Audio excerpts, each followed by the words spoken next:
The tension between the West and China is unhelpful, is unnecessary, and is as useless as the tension between the North and South when we discuss climate change. Hello and welcome to the Africa News Network. I think we have confronted financial orthodoxy. We have confronted shareholder power, global capitalism, and corporate power. And we have also had a conversation about big oil. Madam Lawrence Tobiana spoke about breaking taboos. Prime Minister Mia Mottley reminded us that this is not a formal decision-making forum, but a pivotal moment to set aside our national interest and end the perpetual blame game. I want to repeat here again, as I did before, this is not about North versus South. It is not about emitters or non-emitters. It's not about the rich versus poor, climate guilty or innocent, and the powerful or the powerless. It's about all of us, big and small. It's about us in our diversity. And it's about crafting a win-win outcome. Many of our countries lack the necessary fiscal room to take on additional debt. And we're saying this, as we discuss this new financing system, we value the incredible support by the multilateral development institutions, World Bank and IMF. We also have a wonderful relationship with China. They finance our infrastructure development. The tension between the West and China is unhelpful, is unnecessary, and is as useless as the tension between the North and South when we discuss climate change. That is not necessary. We must find the formula that will bring all our financing to respond to three issues: urgency, scale, and to make it much more affordable. That is the conversation that we want to have, and hopefully we have laid the seeds of that conversation to happen. Again, thank you, President Macron, for making it possible for China to sit here and for the West to sit here, and those of us from the African continent to be in the equation. We don't take it for granted. Let me mention three straight things. Number one, we are bringing our ideas. We've had a very honest but candid conversation around the table.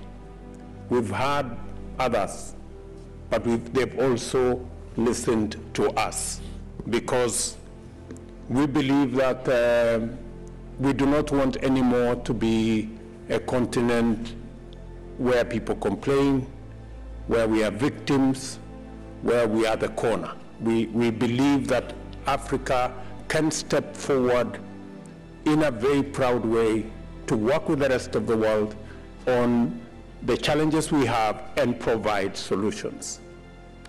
We agree, for example, with the suggestions that it could be difficult, maybe nations, maybe when we talk about national interest, how do you enforce carbon tax? How do you enforce shipping tax? How do you deal with financial transaction tax? I mean, they are legitimate concerns.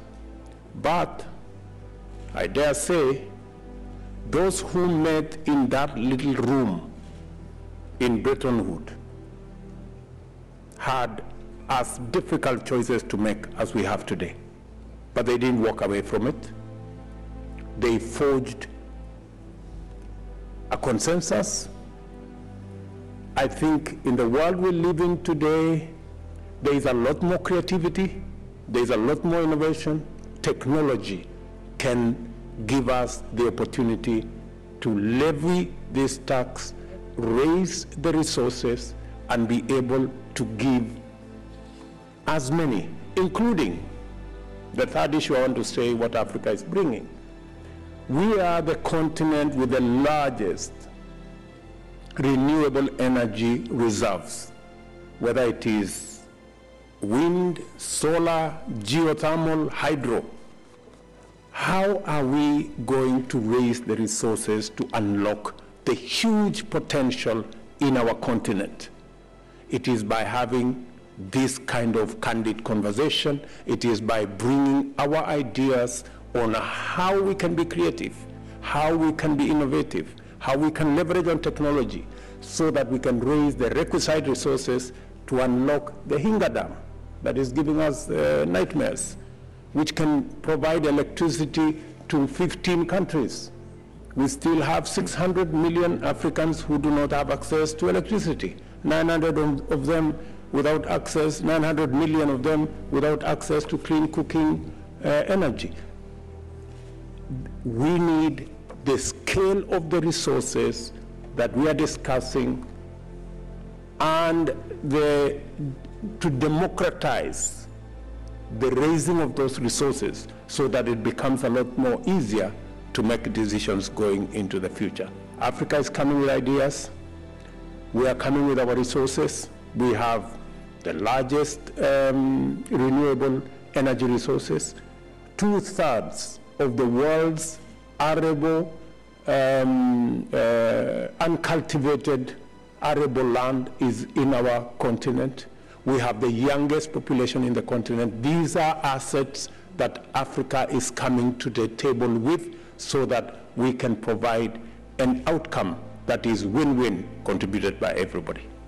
Emmanuel, you've been immensely, speaking to you as a member of the G7, you have been immensely accommodative of all the divergent views that have come on the floor and in all the fora that we have enjoyed ourselves here.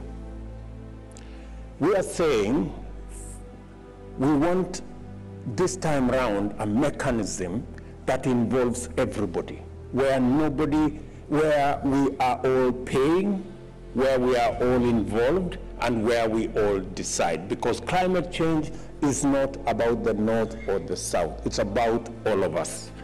And the discussion about carbon tax is a discussion that is a must-have. And on this one, we do not want the North to pay for the South.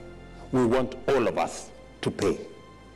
Whether it is aviation tax, whether it is fuel tax, whether it is shipping tax, we want to pay because we want to be on the table.